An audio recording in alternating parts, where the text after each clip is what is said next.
서산과 태안, 당진, 홍성 지역의 수돗물 공급이 끊기면서 주민들이 불편을 호소했습니다.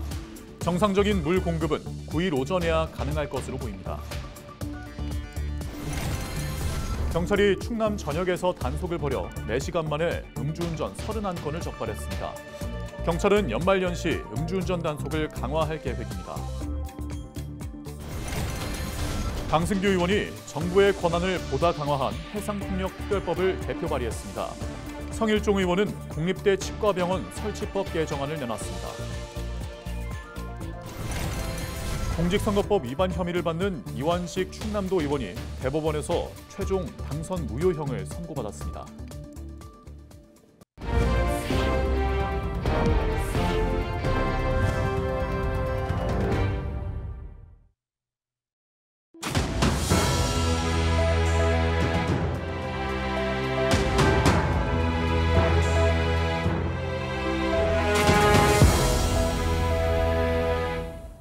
시청자 여러분 안녕하십니까? 헬로티비 충남 뉴스입니다.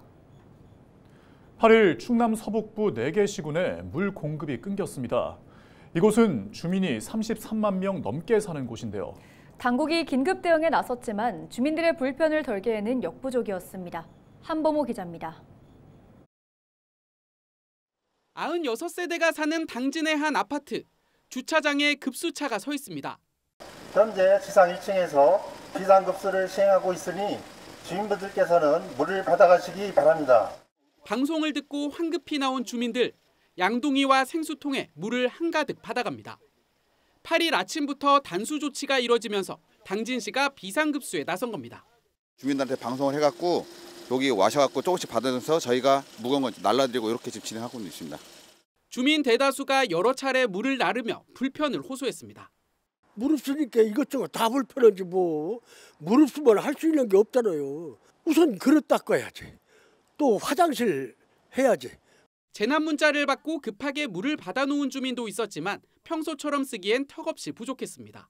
저거 부엌에 물 저만큼 받아놓고 화장실 물 저만큼 받아놓고 물이 없으면 안 되잖아요. 그래서 받아놨더니 이제 밥 먹고 설거지 하려고 보니까 물이 안 나오더라고요. 물이 끊긴 곳은 서산 태안 전역과 당진 홍성 일부 지역. 전날인 7일 저녁 홍성 지역 보령댐 광역상수도관 밸브 파손으로 누수가 발생하면서 단수 조치가 내려진 겁니다. 해당 시설은 26년 전 준공돼 노후화가 심각했던 것으로 알려졌는데 한국수자원공사 측은 복구가 마무리되는 대로 원인 파악에 나서겠다고 밝혔습니다.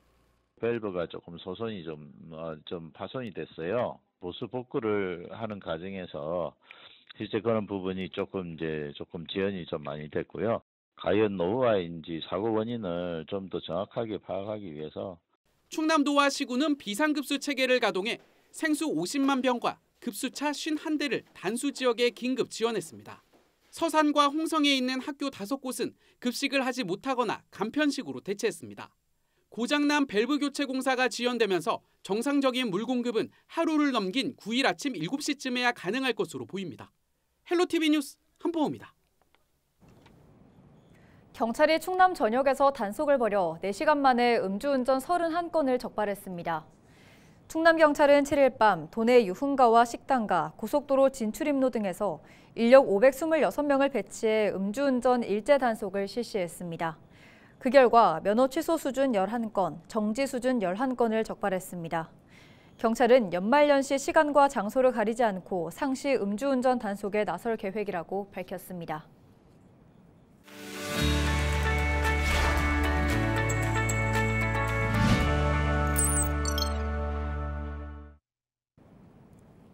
우리 지역 국회의원들의 활동을 살펴보는 국회는 지금 시간입니다.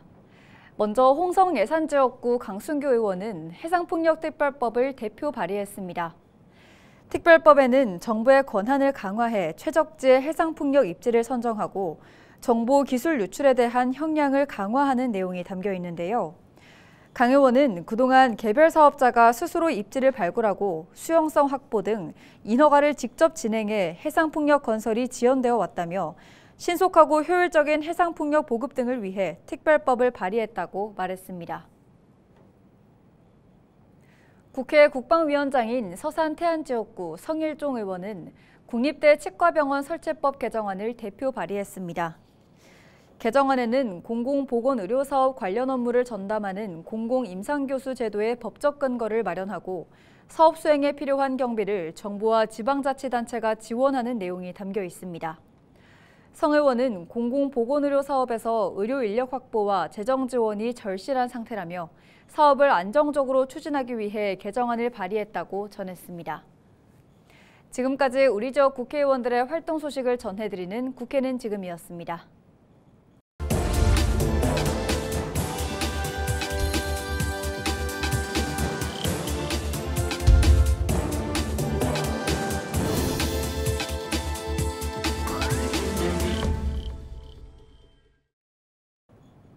케이블 TV 공동기획 지역을 살려라 시간입니다. 경기도의 여주시와 양평군은 인접해 있지만 인구 측면에서 보면 인적 구성이나 생활상은 다소 차이를 보이고 있습니다. 인구가 꾸준히 늘고 있는 양평군은 고령 인구 증가가 눈에 띄는 부분이고 여주시는 젊은 인구 유입을 목표로 삼고 있는데요. 두 지역의 상황 딜라이브 신승훈 기자가 짚어봤습니다. 지난 2014년 여주시와 양평군의 인구는 각각 11만여 명과 10만 5천여 명으로 근소한 차이를 보였습니다. 하지만 10년 후인 지난 9월을 기준으로 보면 여주시는 큰 변화가 없는 11만 4,800여 명이지만 양평군은 12만 7천여 명으로 달라졌습니다. 여주시가 여전히 인구 정체인 반면 양평군은 2만 명가량이 늘어난 겁니다.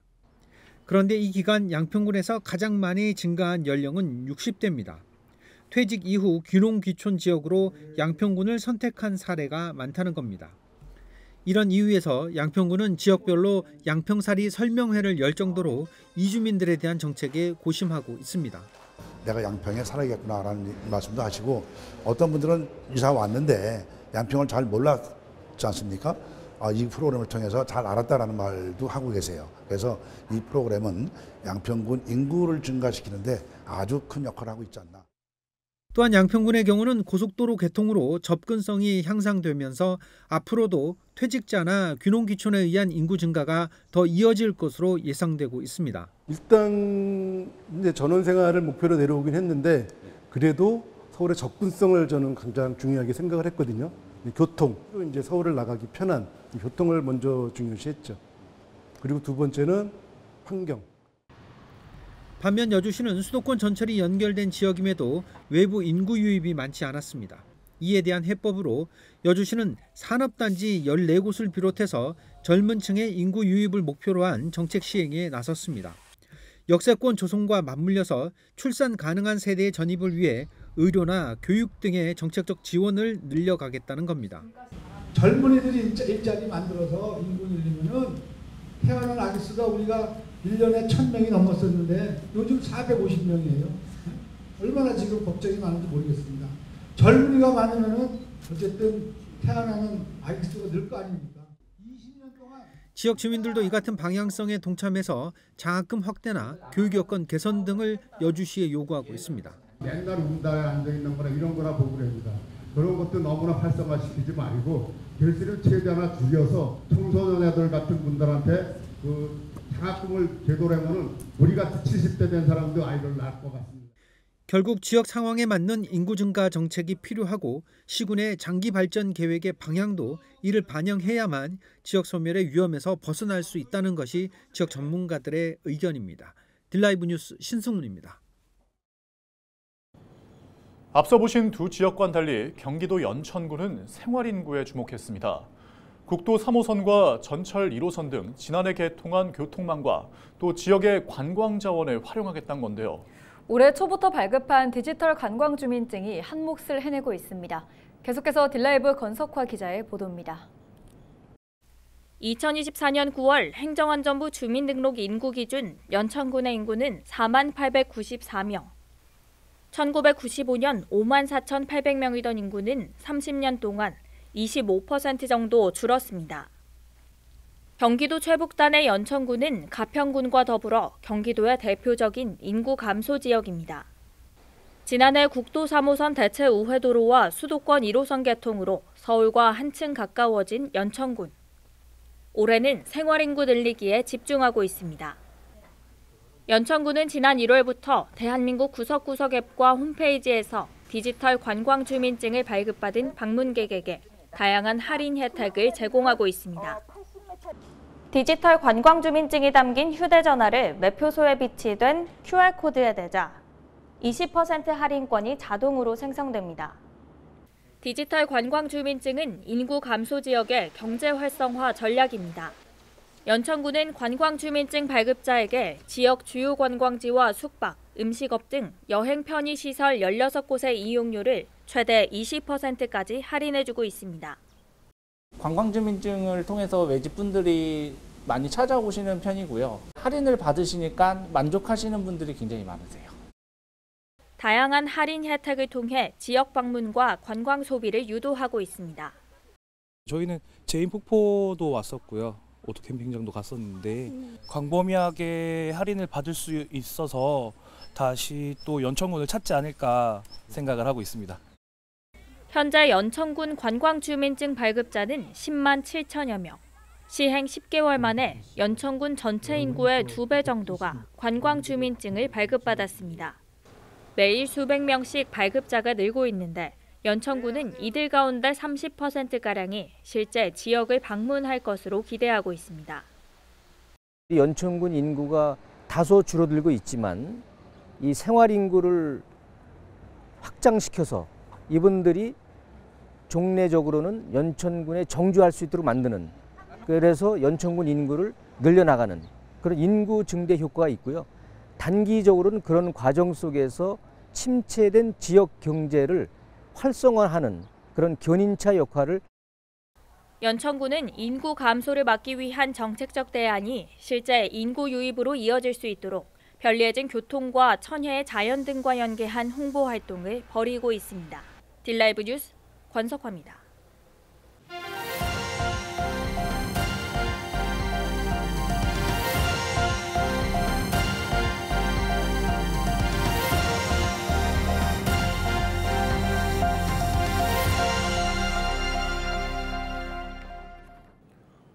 당진 지역구 이완식 충남도 의원이 최종 당선 무효형을 선고받아 의원직을 상실했습니다.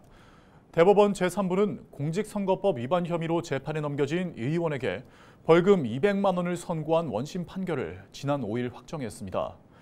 이 의원은 지난 2022년 지방선거를 앞두고 당내 경선 출마자와 배우자에게 금품을 주려고 시도한 혐의를 받았습니다. 선출직 공직자는 공직선거법상 벌금 100만 원 이상의 형이 확정되면 당선이 무효가 됩니다. 태안군이 올해 공공비축미 매입을 시작합니다. 태안군은 건조벼 2,400여 톤과 산물벼 1,000여 톤 등 4,700여 톤을 매입할 계획입니다. 매입 품종은 삼광과 친들이며 가격은 전국 산지 쌀값 평균 가격으로 결정됩니다. 태안군은 매입 직후 중간 정산금 4만 원을 지급하고 쌀값이 확정된 후 연말에 최종 정산에 나설 계획입니다. 서산시가 수성 농공단지 청년들의 정주 여건을 개선하기 위해 청년문화센터를 세웁니다. 서산시는 산업통상자원부 주관 산단 환경조성사업 공모에 선정돼 국비 40억 원을 확보했다고 밝혔습니다. 공모 선정에 따라 서산시는 2028년까지 농공단지 내 지하 1층, 지상 4층 규모의 청년문화센터를 건립할 계획입니다. 센터에는 문화체육시설과 기숙사 등이 들어설 예정입니다. 홍성군이 폐목재 무상 위탁 처리 업무 협약을 맺었습니다. 협약에 따라 업체는 선별 과정 등을 거쳐 폐목재를 고형 연료로 활용할 계획이며 홍성군은 2025년까지 대형 폐기물 적환장을 조성해 폐목재 선발률을 높이겠다고 밝혔습니다. 이번 협약으로 홍성군은 연간 약 5억 원의 폐목재 처리 비용을 절감할 수 있을 것으로 기대하고 있습니다. 7일 저녁 9시 50분쯤 홍성의 한 카센터에서 불이 나 30분 만에 진화됐습니다. 이 불로 170여 제곱미터 규모의 카센터 내부가 불에 타 소방서 추산 7,900만 원의 재산 피해가 발생했습니다. 직원들이 퇴근한 시간이라 다행히 인명피해는 발생하지 않았습니다. 경찰과 소방당국은 목격자 진술 등을 토대로 정확한 화재 원인을 조사하고 있습니다. 이상으로 뉴스를 마칩니다. 함께해 주신 여러분 고맙습니다.